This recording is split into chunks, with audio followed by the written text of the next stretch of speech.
जब सभी को चिंतन करना चाहिए। अजय जी, आपने तो किसान आंदोलन आके भी कवर किया और आपने पूरा लखीमपुर वाला इलाका घूमा भी। टेनी महाराज को बिल्कुल यकीन है कि जब लखीमपुर की जनता उनको पार्टी को सारी सीटें जिता देगी तो वो गधा कहें, घोड़ा कहें, कुत्ता कहें, हमें किसी को क्या समस्या है, वो कुछ भी कह सकती है। ताकतवर है, गृह राज्य मंत्री हैं। लेकिन क्या नैतिकता के लिए गृह राज्य मंत्री को इस तरह की भाषा बोलनी चाहिए, और बोले हैं तो फिर क्या उनको पद पर रहना चाहिए? देखिए, नैतिकताओं की बातें अब खत्म हो चुकी हैं। पहले तो इस बात का तो उम्मीद ही छोड़ दीजिए कि कोई नैतिकताओं की बात होगी कि क्या कहेंगे और क्या नहीं, और वो सब खत्म हो गया। टेनी को जो है जनता चुन के भेज दे रही है उनके लिए, और उनके लोगों को भेज दे रही, जिता दे रही सारी सीटें। ये अपने आप में सर्टिफिकेट है कि हाँ साहब, हम तो पूरी तरीके से जनता हमारे साथ है और हमारे एक्ट में साथ। तीसरी चीज, सबसे बड़ी बात, सरकारें जो है आईवॉस की तरह से काम कर रही हैं। आपने देखा उनके बेटे के खिलाफ बड़ी मुश्किलों के बाद जब एफआईआर दर्ज हुई, एफआईआर दर्ज होने के बाद किस तरह से कार्रवाई होती है और जेल में क्या ट्रीटमेंट हो रहा है, ये भी आप देख सकते हैं। और सारी चीजें किस तरीके से हाईकोर्ट के उस जज ने, जो भाजपा सांसद का जूनियर हुआ करता था, आजकल हाईकोर्ट का जज है, जब उसने जमानत आर्डर पास किया था तो उस जमानत आर्डर में लग रहा था कि जजमेंट आर्डर पास किया है। तो आप समझ लीजिए कि इस तरह की स्थितियां होती, तो आप काहे की नैतिकता, न नैतिकता वहां दिखाई दी। पुलिस ने कितने उसके साथ बैठाया था और पूछताछ के नाम पे पूरा वो किया था। उसके बाद कितने बार वहां उनके लिए नाश्ता पहुंचा था, पानी की बोतलें पहुंच रही थी, क्या क्या पहुंच रहा था, कैसे आपने देखा था। उसके बाद में जेल में जाने के बाद में क्या क्या सुविधाएं मिल रही, इसको लेकर भी हमारे आपके सबके सामने है, पूरा पब्लिक डोमेन में है। उसके बाद आप देखिए, लगातार वो बोलते रहे। कौन सी नैतिकता है? नैतिकता होती तो उसी समय इस्तीफा दे देते, वो गाड़ी उन्हीं के नाम थी, वो मुलजिम बनते हैं कानूनन। तो आप बताइए कि उनके नाम की गाड़ी, उसका इस्तेमाल हुआ है, दूसरे में तो दूसरे को तो बना देते हैं गाड़ी के नाम पे। आप, चूंकि आपको नहीं बनाया जाएगा। उसके बाद में उन्होंने इतने दिन सबूत नष्ट किए, दूसरी चीजें करी, सब चीजें, उसका मुकदमा कहां गया? उसका क्यों नहीं किया गया? तो ये सारी चीजें तो नैतिकता भूल जाइए। और रही बात, वो जो अनैतिक होते हैं वो कुछ भी बोल सकते हैं, और वही हो रहा है। तो इसलिए इसकी उम्मीद बिल्कुल बेमानी है। मुझे लगता है कि कोई नैतिकता कायम है। और भारतीय जनता पार्टी में तो 2014 के बाद नैतिकता खत्म हो गई। जो हुआ करती थी वो अटल तक ही सीमित थी, और जिस दिन अटल गए तो अटल के साथ साथ सब कुछ पूरी तरह वो हो गया। तो आप समझिए, उसके बाद तो ये कहा जाने लगा था ना कि 70 साल में क्या हुआ। आप समझिए ना, तो उस 70 साल में अटल बिहारी वाजपेयी भी आते हैं। तो आप ये समझ लीजिए कि सबको उन्होंने तो कलंकित कर दिया।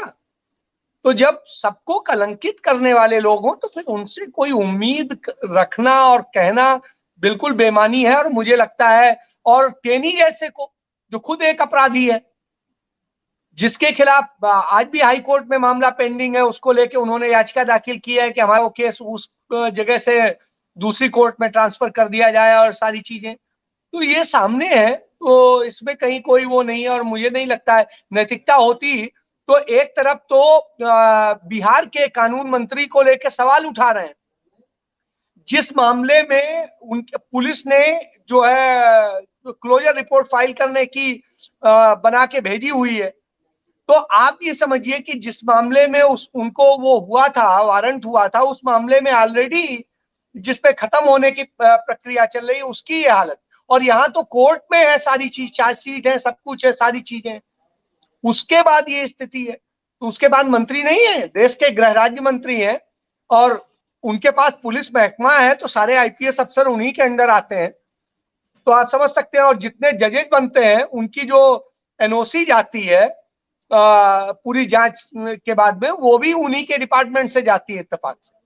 तो आप ये समझ लीजिए कि उसके बाद में यदि उनको दिए हुए हैं, तो क्या प्रधानमंत्री के पद पर बैठा व्यक्ति नैतिक है कि वो मंत्री नैतिक है? तो इसी बात से समझा जा सकता है। तो सबसे बड़ा तो अनैतिक नरेंद्र मोदी हो गया, क्योंकि उसने ऐसे अपराधी व्यक्ति को प्रधानमंत्री मंत्री बना रखा है। ऐसे व्यक्ति को इस तरह से कर रखा है, तो ये सारी चीजें सामने हैं। इसलिए मुझे नहीं लगता कि नैतिकता की बहुत बड़ी उम्मीद कीजिए। इनसे यही उम्मीद कीजिए कि अभी ये कम बोल रहे हैं, कुछ और ज्यादा बोलना चाहिए था, कुछ कर देना चाहिए था।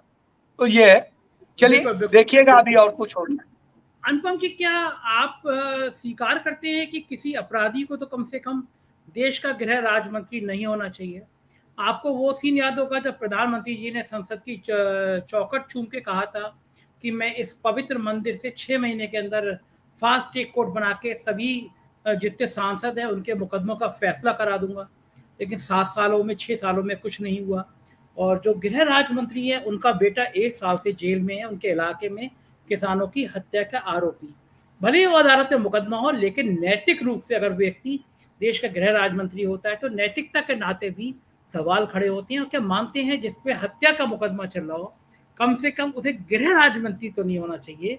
सेंट्रल फोर्स के बड़े लोग जब सैल्यूट करते होंगे तो उनके दिल में क्या बीतती होगी कि हम हत्या के प्रयास के आरोपी को जय हिंद कह रहे हैं? कैसा लगता होगा अनुपम जी? संजय जी देखिए, मेरी बात सुने। मैंने अपने बयान की शुरुआत इसी बात से की थी कि गृह राज्य मंत्री जो टेनी है उनको वो आश्वस्त हैं, वो अपनी बदजुबानी के बावजूद अगर बरकरार हैं तो वो अपने शीर्षस्थ नेतृत्व से आश्वस्त हैं कि उनकी बदजुबानी उनके कैरियर के आड़े नहीं आए। मैंने तो बाकी इसी से शुरू की थी, लेकिन मैं एक एजेंडा नहीं चला सकता ना संजय भाई कि मैं बस खड़े होकर यहाँ पे एक सर्टेन पार्टी और एक सर्टेन प्रधानमंत्री को गाली देना ही उसी को पत्रकारिता मालूम, मुझसे नहीं हो पाता। मैं हमेशा तस्वीर के दोनों पहलू देखिए। एक बात कह लीजिए। एकदम मैं आपकी बात से सहमत हूं कि प्रधानमंत्री को गाली देना एजेंडा नहीं हो सकता, लेकिन जब देश का गृह राज्य मंत्री अपराधी होगा, अपराध की बातें करेगा, तो उस समय तो प्रधानमंत्री को सवालों में घेरे में खड़ा किया ही जाएगा। किसी और विषय पे हम करें तो सही है, लेकिन अगर प्रधानमंत्री सुने ना, आप भूल रहे हैं कि आप ही नहीं संजय जी, आप ही के कार्यक्रम में मैंने योगी आदित्यनाथ को इस कदर कटघरे में खड़ा किया था कि आपने उसकी एक क्लिप बना के अलग चलाई थी। मैं और अभी भी जब मैं कह रहा हूं कि गृह राज्य मंत्री अगर अपनी बदजुबानी के बावजूद बरकरार हैं तो गृह राज्य मंत्री को बनाने वाले तो प्रधानमंत्री गृह मंत्री है ना। तो मैं उससे एतराज नहीं करता, लेकिन मैं एक तरफा बात मुझे समझ में बिल्कुल नहीं आती। देखिए, आपने पूछा क्या हुआ ऐसा शख्स गृह राज्य मंत्री हो सकता है जिसपे हत्या का मुकदमा चलता हो? ऐसा शख्स तो विधायक भी नहीं होना चाहिए, पार्षद भी नहीं होना चाहिए। आपको याद होगा, अगर संजय जी आपको तो डेफिनेटली याद होगा, तस्लीमुद्दीन को बनाया गया था गृह राज्य मंत्री।